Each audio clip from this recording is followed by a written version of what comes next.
This past week, I was able to sit down and spend some time with Mike, who is currently a talent acquisition specialist with Hy-Vee, so I could learn a little bit more about the job. While speaking with him, I learned that he has been in this position for a little over a year. However, he has been a recruiter for quite a long time. The path that he took to get to where he is at now is he went to a 4-year school, graduated from Iowa State, and has been working in recruiting ever since. What does his day-to-day look like? Typically, it's working to fill positions as a recruiter does, whether that's reaching out to different human resource managers throughout the company and seeing what roles they need filled, to going to job fairs, to just networking with past people that he has worked with to find the right position for them. He does find his job super exciting. The thing that he likes least about his position, though, is when he is looking to get somebody into a position and he's almost there, almost got him through the application process, and they just stop responding to him. That's the most frustrating part about the job. But the thing that he loves most about it is definitely seeing when the people that he hires flourish in their positions. When asked what skills are necessary for this field, people skills were definitely the main skill needed, as you're constantly working with people, trying to find them the right fit. And you also have to be very, very, very hardworking. You're constantly doing something in contact with people, trying to find them the right position. There's not very much downtime in this position whatsoever.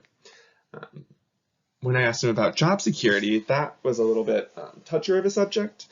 For recruiters and talent acquisition specialists, it is difficult because when companies do have budget cuts, they're typically the first ones to go. But he hasn't had any issues with that whatsoever, which is great, so that is good. And for entry-level positions available, there are definitely entry-level positions available in recruiting.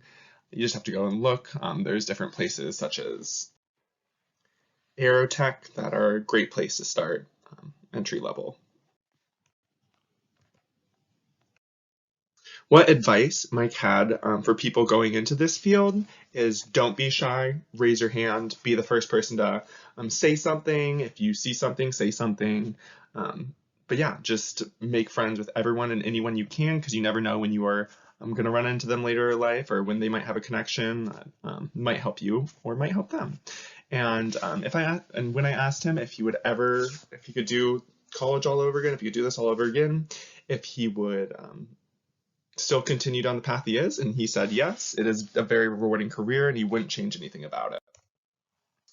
Post-interview, why I chose Mike. So I actually chose Mike because I worked with him at Hy-Vee a few years back, and so I kind of knew him through that, as well as mutual friends. It definitely did kind of help me understand what I need to do to kind of further my education and further what I need to do to get into a recruiting position. He let me know that the easiest way is definitely going to 4-year school, getting a bachelor's degree, but you can also get into recruiting by working. As long as you have experience, that helps as well. Let's see here. Were my communication skills improved during this? Absolutely. It was really good to be able to sit down, actually write a bunch of interview questions, think about what I wanted to ask him, and then just even the interpersonal skills, interacting. It was a really fun experience. The other skills that were improved through this were interview giving and my interpersonal skills.